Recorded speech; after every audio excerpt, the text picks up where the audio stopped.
sunod ang kalamidad na naranasan ng mga kababayan po natin. Ito po ay nakaapekto po ito sa patuloy po na pagtatrabaho ng ating pamahalaan, lalong-lalo na po ang DSWD para po maipababa ang hunger rate ng bansa.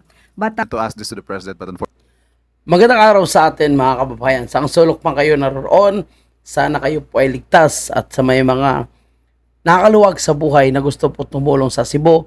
So tulungan po natin mga kababayan.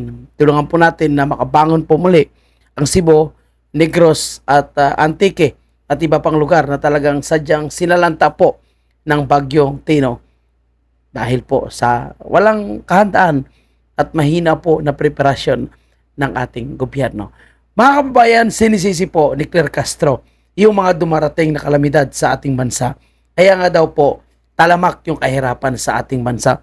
Matandaan natin mga kababayan na lalong tumaas na naman yung mahihirap at maraming nagsasabi kumpara sa mga nakaraang taon at buwan na sila po ay mas humihirap ngayon sa gobyerno na pinamumunuan ni Bongbong Marcos. Ngunit sinisisi po ang kalamidad para kay Claire Castro. Ito panoorin natin yung kanyang naging briefing sa Malacanang. he didn't take questions. Meron pa po kayang specific marching orders ang Pangulo sa mga ahensya in the way of providing immediate relief sa mga apektado po ng bagyo? katulad din po na nakaraan, lahat po ay inuutusan ng Pangulo, ang direktiba po ng Pangulo ay mabilisang aksyon. Katulad po nito ay nagpadala. Ang problema dito mga kabayan po natin, no? Ang sinasabi is inuutosan ng Pangulo ng mabilisang aksyon. Pero ang problema, wala pong aksyon na ginagawa. E paano kasi puro batugan, halos yun nakaupo sa gobyerno ngayon. Particularly po, yung mga taga Cebu. And sabi nga po ng reporter ng GMA, bakit ayaw daw po ni Bongbong Marcos sumagot sa mga question? Bakit ayaw niya magpa-interview and question and answer? Dahil walang script? Takot siya na mapapahiya at mali-mali na naman yung kanyang magiging sagot. Rin po siya ng mga first responders na maaapektuhan ng parating na bagyo. Dahil alam po natin na ito ay sinasabing malakas at kaya po ngayon pa lamang ay pinaghahandaan na po ito para sa mga maaari maapektuhan ng malakas na bagyo. Alam mo, nakakatawa itong gobyerno na ito ni Marcos Jr. Ha? Ito po yung presidente na nakita ko na talagang wala talagang pakialam sa mga nabibiktima po ng anumang kalamidad. Just like for example, tingnan nyo po, yung mga residente po sa Iloilo nagtago na lang po sa tamburong, ang tawag niya, no, na bakal para sila po ay ma-secured. Dito pa, pakita ko lang sa inyo ito mga bayan po natin na yung nag-iimbestiga po sila sa Davao ngayon. Pero ang sentro ng kalamidad ay Cebu.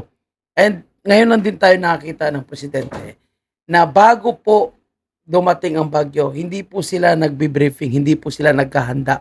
Pero after ng kalamidad, kung saan grabe na yung talagang naperwisyo, naapektuhan, tsaka lang po sila magmi-meeting. So anong purpose yan? Walang paghahanda. Anong purpose niya? Pag-meetingan natin. Kasi malaki yung mga darating na tulong galing sa ibang bansa. Ano, meetingan nyo, paano nakahuli? Nakakaiya po mga kababayan po natin. And yung, hindi naman sa tayo ay maka Duterte, no? Yung nakarang administrasyon, so ahead of time, nagpaplano na yan sila. Lahat ng mga possibilities na gawin, no, yung mga safety measure, lahat po ay ginagawa nila para kung dumating man ang bagyo, malakas man o mahina ito, at least nakahanda po yung ating gobyerno. Kumbaga, yung mga plano, yung mga kailangan, lahat nakahanda na po. And siyempre, yung pagpapalikas sa ating mga kabayan ay ginagawa na po yan. E ngayon, tingnan nyo po, ang sinasabi ni Claire Castro, kahit hindi nagbi-briefing, itong si Bongbong Marcos, lagi naman daw po nakamonitor. Ano may monitor niya? Diba? Paano makagawa ng ligtas na paraan? Paano makagawa ng diskarte kung walang briefing? Wala talaga mga kababayan po natin. Kaya sabi ko nga sa inyo, kawawa po tayong mga Pilipino. Kawawa po, lalong-lalo na po yung mga mahihirap. Imagine mo itong si Mayor Prasco, si Congressman Prasco pala at ang secretary ng tourism, wala pa po sa Cebu. Alam nila na may parating na bagyo. Asan sila? Nagbakasyon sila sa Europa. Samantalang taga Cebu, yung liluan, yung congressman ng 5th District ng Cebu, si Congressman Joke Prasco, nasa Europa, habang yung mga kababayan nating Cebuano, ang kanilang bahay ay inaanod ng ba at pumapatong na lang sa bubungan para sila po ay makaligtas. Pero yung kanilang congressman na nagnakaw ng bilyon-bilyon, magkano ba yung budget diyan sa Cebu? 26 billion po, mga kababayan. Pero wala pong naramdaman ang mga taga Cebu sa sinasabi nilang mga flood control project and nagkakahalaga ng 26 billion. Tapos ngayon, sa talamak ng korupsyon, ang sisihin ni Claire Castro dahil daw po sa kalamidad. Hello? Bakit kalamidad ang sisisihin mo? Hindi ba yung gobyerno na walang ginagawa? Kaya sila ngayon kinakabahan sa rally ng Iglesia ni Cristo. Actually, yung rally ng Iglesia ni Cristo is wala naman pong Marcos resign. Kundi ito po is contra corruption. Pero mahaba-haba, 3 days. Diba? Pero sila ay kinakabahan. So bakit sila kinakabahan? Patunay na lang talagang meron po silang kasalanan na alam nila na ang dahilan kung bakit magrarally ang taong bayan, kung bakit galit po ang taong bayan. Tandaan natin, hindi lang po Iglesia ni Cristo ha. Marami po yung sasama dyan. Understandably, ang galit po ng tao dito ay sa mga flood control projects. Tama, Yun po ang tama. sinisisi kung bakit nagkaroon ng unprecedented levels of flooding in Tama po, tama yan. many areas.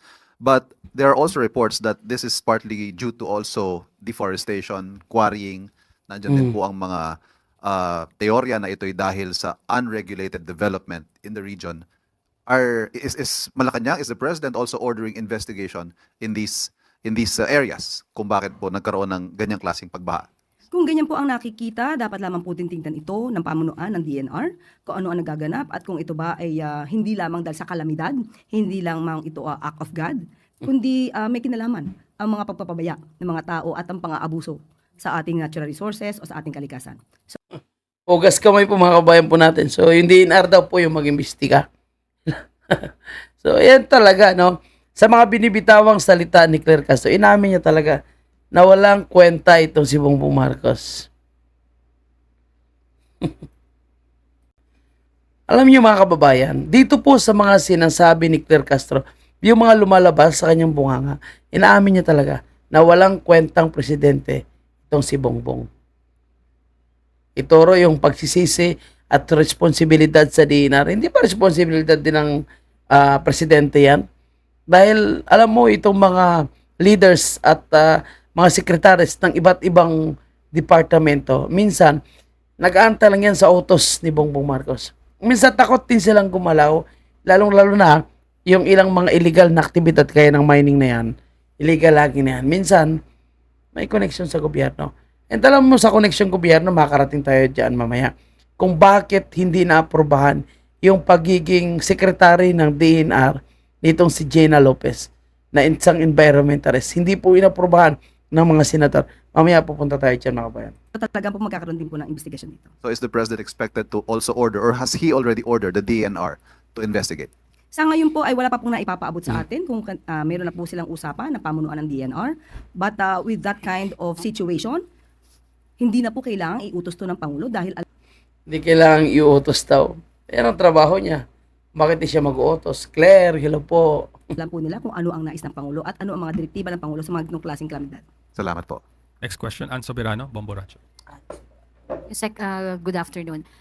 Yusek, nagpaabot po ng condolences ang United Arab Emirates and United States. At may we know po, dahil nga po sa devastation na sanhi po ng Typhoon Tino, may we know po kung may mga international aid na pong natanggap ang Pilipinas para sa bagyong Tino at kung meron man po ano-anong mga bansa na po ang nagpadala ng tulong at humingi din po ba tayo ng tulong sa kanila? Thank you. Wala po na call for any foreign assistance dahil sa ngayon po ay meron po pa tayong pondo para sa ganitong mga klaseng sitwasyon po.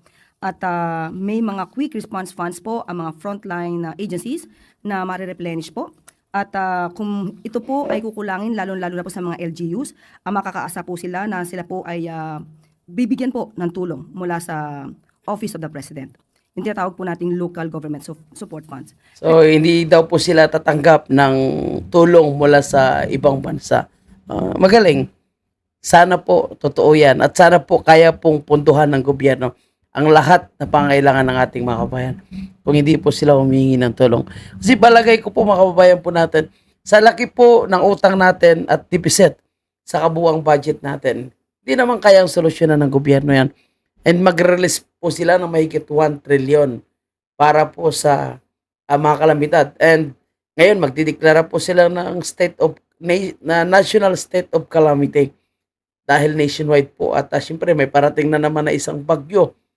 So, mukhang nakakita na naman sila ng isang paraan kung paano naman na nakawin ang kaba ng bayan dito po sa usapin ng pagdeklara ng national calamity.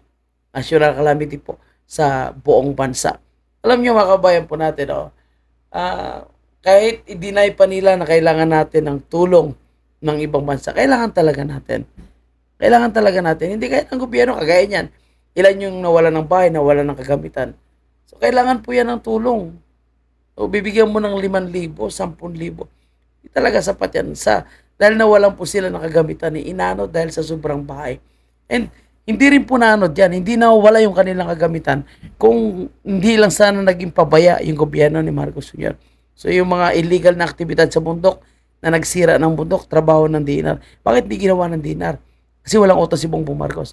Bakit walang utos si Bongbong Marcos? Kasi malaki ang posibilidad, no, na marami silang kaibigan ng mga oligarko. Baka kaibigan niya yung mga oligarko. At sinabi ni Claire Castro, responsibilidad na nila, hindi na kailangan utos ng Pangulo. Wow. So, hindi na siya magtatrabaho. Dahil i-assume niya na lang na lahat na ginagawa ng bawat departamento, alam nila yung kanilang trabaho. Hindi ganon. May role pa rin dyan ang presidente kung paano niya implement at ipatupad yung kanyang mga pulisya, lalong-lalo na po pagdating sa kalikasan at para po mapigilan itong malalang baha. Kaya nakakabilib po mga kababayan, sa totoo lang, ang ginagawa ni Vice President Sara, yung pagtatanim ng puno, yung 1 milyon yung target niya sa loob ng 6 na taon. Ngayon, almost 900,000 na. So, kaunti na lang para makuha niya yung kanyang target. Alam niyo ba kung bakit nagtatanim si BP Sara ng puno? Kasi nakakalbo na po no? Nakaubos na po yung mga puno natin. So, yung purpose niyan, para mapigilan din ang baha. Yan talaga yung natural na flood control itong maraming puno. Pero narinig po ba natin na may mga ganyang plano, advocates, itong si Bongbong Marcos? Walay. Yung kanyang plano lang ay kung paano niya makausap ng maayos yung yumaon niyang ama. Wala na, nabuang na. Pero sa ngayon po, among the ASEAN plus 1 partners, maliban po sa mga nabanggit na bansa, nagpaabot na rin po ng pagtulong o readiness ang bansang Australia, Canada at USA para po sa pag-assist in our recovery efforts on the ground. So, yun po. Pero sa ngayon po, hindi po tayo nananawagan para sa financial assistance or rather foreign assistance. Salamat po, Yusek. Next question, Tuesday New, DZBB. Hi, ma'am. Under the state of national calamity, ano po ba ang saklaw nito? Ano yung mga karampatang aksyon at takbang na kailangan gawin ng gobyerno? Since national ang scope niya, ibig po bang sabihin nito kahit yung mga lugar na hindi naman direktang tinamaan ng bagyo, for example, ay pwede ring magpatupad ng price freeze or yung mga tao pwedeng mag-apply for calamity loan since nga po ito ay national na? Nakausap po mismo natin ang pamunuan ng DTI at sila po mismo ang patungkol sa price freeze or pag-monitor ng mga halaga ng basic commodities and items. Ito po ay pangkalahatan. Pero po natin ang declaration mismo na magagaling sa Pangulo dahil kanina lamang po ay kanyang inaprubahan ito. At ang rekomendasyon po ng NDRRMC ay inaprubahan. Pero hintayin po natin mismo yung pinaka-declaration of national state of calamity at doon natin makikita kung ano po yung pinakadetalye. Pero in general po, sinabi po ng DTI na patungkol po sa presyo ng mga basic commodities, pangkalahatan po ito. Nationwide, ma'am, na magpapa-price. Opo, yan po yung pinaka-general. Yan po yung pinaka-general rule. Pero hintayin po natin ang pagpapalabas po mismo ng deklarasyon na magbumula sa ating Pangulo at tignan. Ito si Claire, nag-iimbento na naman to ba? National state of calamity. So, malaking punto na naman yan. Magkano yan? 1 trillion ang i-release daw po para sa national state of calamity. Wow. Dami na naman nanakawin. Natin po yung pinaka-detalye ng nilalaman po ng deklarasyon. Okay. Ganon din po yun sa situation ng mga tao na gustong mag-apply for calamity loan, halimbawa. Depende po kung sila po ay qualified. Hindi naman po lahat ay pwede makautang kung hindi naman sila qualified member. Yeah. Thank you, ma'am. Next question, Sam Medinilla, Business Mirror.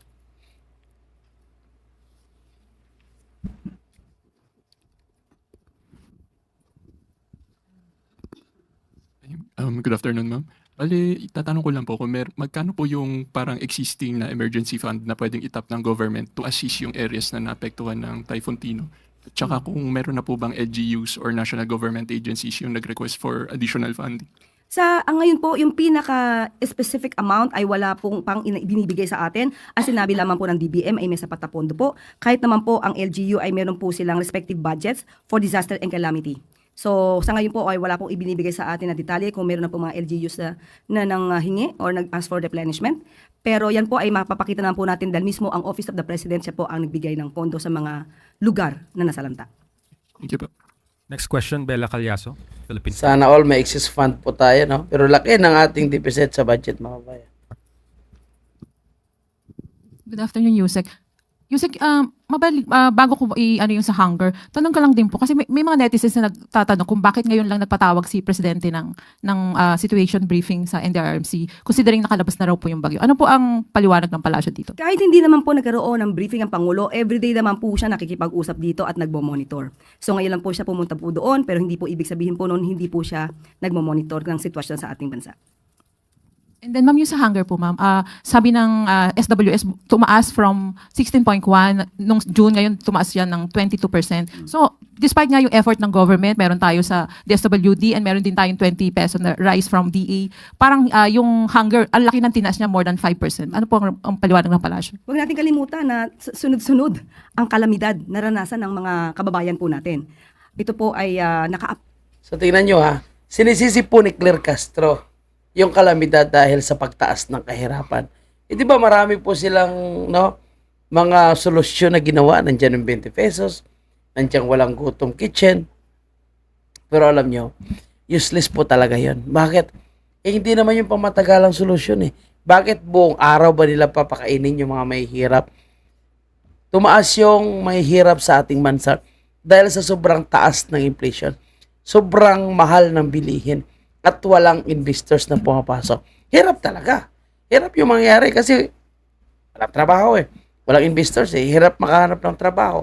Mahal pa ng mga bilihin. Hindi naman ganun kataas yung sinasakot ng mga kababayan natin. Ngayon isisisi mo sa national calamity. Sa mga kalamidad. Yung unang-una. Hindi naman nangyayari to ng mga nakarang administrasyon. At yung mga kalamidad na yan, yung mga bagyo na yan, talagang na yan eh. Kung baga, darating at darating talaga sa atin yan. So, alam na ng mga tao yan. Pero yung kahirapan na sinasabi nila, hindi naman tinatanong sila tuwing nagkakaroon ng mga calamity na dumarating sa atin. Tinanong ba yung taga Cebu? Tinanong ba yung taga Negros? Tinanong ba yung taga Iloilo? Tungkol sa kahirapan na yan, sa survey na hindi, di ba? Usually, mga survey na yan, dito nga lang yan sa Luzon eh. Kaya hindi dapat isisi ng gobyerno ni Marcos Jr. sa mga kalamidad na dumarating yung kahirapan. Tanggapin talaga nila na mahina ang kanyang administrasyon. Walang investors, nagwi-withdraw pa nga eh. Di ba? Mahal ang tubig, kuryente, pagkain. Ano mangyari? Gutom. At yan ang talagang resulta po ng mga survey. At alam ko, dinaya pa yan. Epekto po ito sa patuloy po na pagtatrabaho ng ating pamahalaan, lalong-lalo na po ang DSWD para po maipababa ang hunger rate ng bansa. But Di mangyayari talaga yung pagbaba yan. Lalong tataas ang bilihin, lalong tataas ang dami ng mahihirap kasi walang ginagawang aksyon si Bongbong Marcos. Tapos plus corruption pa. Kasi imagine mo, trillion na pupunta sa corruption. Kung ginagamit yan ng gobyerno para maibsan yung kahirapan, trabaho, pagbigay ng pondo, puhunan sa mga kababayan natin, wala po eh. Lahat ay napupunta lang sa mga magnanakaw. Shoutout kay Martin Romualdez and Saltico. Kamusta naman yung negosyo yung pagnanakaw? ito po mga survey na to ay makakatulong naman po at ito naman po ay ikukumpara at ibabangga din po sa data na nakukuha mismo ng gobyerno. At tandaan po natin hindi naman po tumitigil ang ating pamahalaan sa mga programa tulad ng mga walang gutom program, special feeding program, SIL, at yung binanggit po natin kahapon na tungkol sa mga kahirapan. Kaya po siguro naranasan natin to because of the calamities na sunod-sunod. Hindi po isa eh. Sunod-sunod po yung nararanasan natin. Ayan, mga kababayan po natin. Kalamidad ang rason sa kahirapan. Naku po. Talagang sinisi na naman po mga kababayan po natin yung mga kalamidad. Parang baha lang, no? Kaya daw po na-overwhelm ang mga flood control na sira dahil sa matinding baha. So talagang hindi po sila nag-iisip, no? Basta makahanap lang po sila ng pwedeng sisihin ay talagang gawin nila. So ginagawa nilang mukhang tanga ang mga Pilipino sa mga national television sa pamamagitan po ng mga sagot nitong si Claire Castro na talagang obvious naman na walang katotohanan. So, usaping pagpapaikot sa mga Pilipino kasi nungalingan na ginagawa po nila. Tingnan nyo po mga kabayan po natin. Nag-imbestiga po sila, no, sa Davao, pero napakatinding tinamaan ng baha, dilobyo, no, ay ang Cebu. Pero sa Davao po sila pumunta. Alam nyo mga kababayan po natin, sabi ko nga sa inyo, ito yung mga listahan ng mga top 20s na talagang notorious na napakalaking flood control project. So, wala dito yung City of Davao. Meron dito is Davao del Norte lang. Pero sa Davao po sila nag-imbestiga. So, alam naman ng taong bayan, mismo taga Davao, alam nila mga kababayan po natin, ang totoo. Kaya, ito, pakita ko to sa inyo ha. Itong si Magalong at itong si Azoren, nagtanong-tanong sa tao, bakit kailan pa ito nasira, bakit hindi pa napagawa. Siyempre, mga taga Davao, magsasabi talaga yan kung anong totoo. Lalo na alam nila na hindi nabibigyan ng budget si Congressman Pulong Duterte. Dahil nga, si Martin Romualdez, si Bongbong Marcos, no, ay ayaw nila na gumaganda ang lugar ng mga Duterte. Panoorin natin kung paano sinupalpal itong si Magalong na kumakain na rin ng kanyang suka. Imbestiga namin, hindi namin.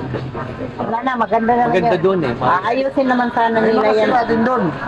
Hindi nila napunta. May Wala na yung mga gawa dito eh. din na ano din sa baha dati. May mga na ano din, nasira. Pero na-repair na. Hindi pa rin na-repair. Kasi during at that time, wala na ang Duterte eh. Yun na si ano na eh. Sila Marcos na. Di ba? Sampal sa pagmumukha nila. Kasi Marcos na wala nang Duterte kaya hindi ni-repair. Hindi naman talaga yung totoo. Nakita ka natin yung proyekto nila dyan, yung napakalaking tulay, no, na proyekto ng DPWH. Hanggang ngayon, nakatingga lang, no, tinubuan na po ng mga halaman, hindi talaga nila pinagawa. Ang rason nila may problema daw sa right of way. Yan lagi nilang nirarason. Hindi rin daw napagawa yung sira na yan dahil sa right of way. Ngayon, isisisi nila sa mga Duterte. Pero sila yung nagbibigay ng punto dyan. Kaya hindi nga napayos dahil hindi binibigyan ng punto. At alam ng mga taga Matina yung tunay na dahilan. Dahil Marcos na ang presidente. So marirepair lang yan kapag Duterte ulit ang presidente, mga kabayan. And hindi po talaga titigil yung mga taga Davao. Sinungaling sila. Ito, mga taga Davao, talagang babanat yan. Karoon po ang mana, kanang ayokong manita. Walk out.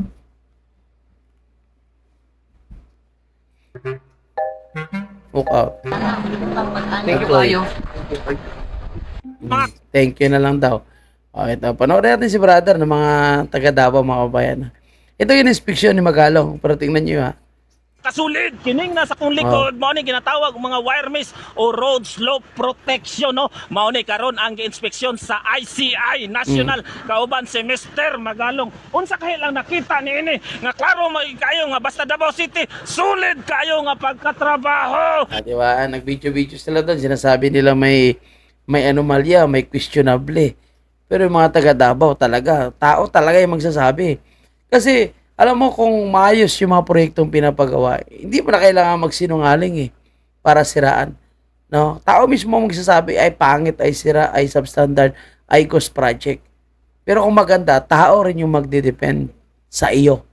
Again ito. Kahibalo ba mo nga ngayan imbestigahan og inyo karon tabangan Ayos ang talaga Cebu to si City Idol, tungod kay naa dito ang dako kayong katalagman og ang katawhan sa inyo nang inahanglan nganong kini magyong wire mesh o slope protection ang inyo hang gikabuangan. Ayos, Idol. Bisag unsaon ninyo wa mo'y makita ining butas nga kini nga pagkatrabaho sulit.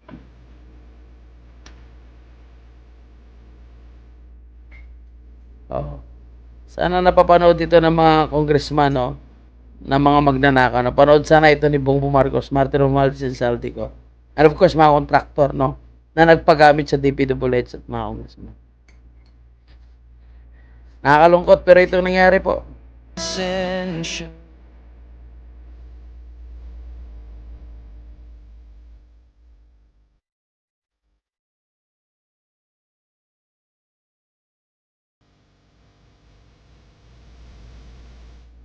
Grabe kawawa po yung naranasan dito. So, may isang daan yung namatay po, mga kabayan po natin. Pero pangiti-ngiti lang si Claire Castro, si Bongbong Marcos sa mga kalamidad na ito. Tapos ngayon, mukhang sinisisi pa ng gobernador ng Cebu ang nakarang administration. I don't know, no? Hindi ko pa napanood yung kanyang buong interview. Pero may mga nagpo-post sa social media, bakit sinisisi yung Duterte? Eh, yung budget ngayon sa flood control dyan is 26 billion. So, Marcos administration. Anyway, no? Panoorin ko yung kay Miss Pambari 4 na buong interview dyan. Hindi ko pa napanood, no? Wala pa tayong time. Anyway, puntahan natin itong sinasabi ni Bongbong Marcos, no? Na naghahanda na daw po sila ngayon sa parating na naman na super typhoon. Ito daw malakas. Talagang super typhoon daw ito at tatama daw po sa Central Luzon. So, Central Luzon, tatamaan po yung Bulacan, Pampanga, of course, Bataan, Tarlac. So, ayan po yung mga part ng Central Luzon. Just kakatapos lang ng briefing ng ating NDRMC tungkol unang-una sa response natin sa Typhoon Tino. Mabigat talaga ang pagkatama sa... Mabigat, pero walang briefing. Nagbumonitor lang walang briefing. Pero alam niya na mabigat talagang tama. Eh, baka mabigat yung singot. Cebu, actually, Region 6, 7, 8, Mimaropa, umabot sa Negros Island region kasi dahil tumawid ang Tino and the damage is heavy. And so, but we are doing our usual relief and support activities para lahat ng mga na-displaced, lahat ng naging biktima ay matutulungan natin. So, siguraduhin niyo po na matulungan niyo po yung lahat na biktima. Hanggang ngayon, umiiyak po sila doon. Wala pa rin tulong mula sa national government. Parang nangyari dito sa Maynila. Yung iba talaga sa totoo lang, hindi nakatanggap ng tulong mula sa national government. Pero taliwas po sa sinasabi nito si Bongbong Marcos na ang lahat daw po ng pamilya ay siguraduhin po nilang matulungan. So, another modus, another kasinungalingan na naman. Of course, hindi nila matago yan dahil ang magsasalita po mismo ang taong bayan na talagang hindi nakakatanggap ng tulong. Kahit yung mga nalindol. Pamahalaan, together with national government, together with the first responders, of course, the LGUs, maayos naman. The only problem is that maayos to. Napakalakas ng Tino. Unfortunately, actually, maraming malalakas na bagyo nung nakaraang administrasyon. Pero dahil napaghandaan, hindi ganon karami ang casualties at mga damages. Meron tayong inaabangan na parating na may potensyal na maging mas malakas pa. Itong natin napangalanan na UWAN. And so we are... maghanap na naman yan si UWAN ng mga flood control mo, Bongbong Marcos. Kaya dapat sabihin mo, madaliin na po mamaya, tamaan yung lugar mo sa Ilocos. Diba? Also preparing for that. Yung pinakamalaking problema na nakita namin is that yung tao yung lahat ng personnel natin na nandun ngayon sa Visayas para asikasuhin nga ang relief and support. Di ba marami kayong pulis? Ilang pulis yung i-deploy nyo para sa rallies? 50,000. So lahat na pulis na yan, ihanda nyo para sa parating na bagyo, para maging part ng team rescue. Yung maging rescuer. Wag yung pinaghahandaan nyo kung may mga nagrarally. At nakalungkot po, ang sabi po dito ng Daily Tribune, umabot na po sa 1.45 trillion yung posibleng napunta sa nakaw nitong mga nakaupong politiko. So ito, basahin ko lang. Between 2023, Marcos' first full budget year and 2025, 1.45 trillion in congressional insertions, diversions, amendments, and outright fabrications were grafted onto 3 successive budget. Effect 1.45 trillion haze. So, ganyan kalaki. Napunta sana yan sa magagandang proyekto. Napunta sana yan sa mga gandang infrastructure. Sana hindi po abutin yung mga kababayan natin na kailangan magtago sa tamburo ngayon. O, ginawa nilang shelter yung bakal na bilog para lang maging secure po sila sa talagang hagupit ng bagyo. So, as of now, no, yung 111 po yung namatay. Pero imbestigahan pa rin nila yung Davao, mga kabayan natin. And tuloy-tuloy po yung kanilang paninira against kay Senator Bongo. And of course, yung target nila is yung mga Duterte allies. Buti naman may mga ilang individual po na patuloy, no, na lumalaban at itong mga corrupt na politiko ay kanilang binabangga. Isa na nga po itong si Luistro na talagang umagsalita akala mong malinis. Ito yung nagtago ng kanyang asawa na naging wanted o ngayon naging congressman. Dahil talamak din yung corruption, talamak yung pagnanakaw, ayan, may kinakaharap na po na reklamo sa ombudsman. And hopefully, no, magbago po yung namumuno sa administrasyon ito. At kung mangyayari yan, makukulong yung mga ito. Dahil sa ngayon, wala tayong aasahan. Hindi talaga sila makukulong. Martin Romualdez and Saldico, hindi yan makukulong. Hanggat si Bongbong Marcos yun nakaupo. Kaya magtulungan po tayo, mga kababayan po natin. And sa mga gustong tumulong po sa mga nasa lanta, pwede kayo magpadala or ihatid nyo po mismo yung mga tulong na gusto nyo makarating sa lahat na lugar na sinalanta ng bagyo. Hindi lang Cebu, no, Negros, Antique, sa mga sinalanta rin sila. Hindi po yan tumatanggap ng pera. Sa ano yan, parang warehouse, no? Yung sorting facility ata, sorting warehouse ng Office of the Vice President. Yan po yung address. So kung gusto nyo pong tumulong, mga kababayan natin. So hanggang dito na lang muna, screenshot nyo na lang para alam nyo po yung location. Hanggang dito na lang muna, mga kababayan po natin. Maraming salamat po sa inyong lahat. God bless at huwag kalimutan mag-like. At kung kayo po ay umabot sa video ito, nanonood, hindi pa kayo subscriber, pa-subscribe naman po. At huwag po natin skip yung ads para tuloy-tuloy po na magkakaroon po tayo ng pondo para po sa ating advokasya na labanan itong corruption at magpakalat ng tamang impormasyon para po sa ating mga kababayan. Bawal ang fake news. Maraming salamat.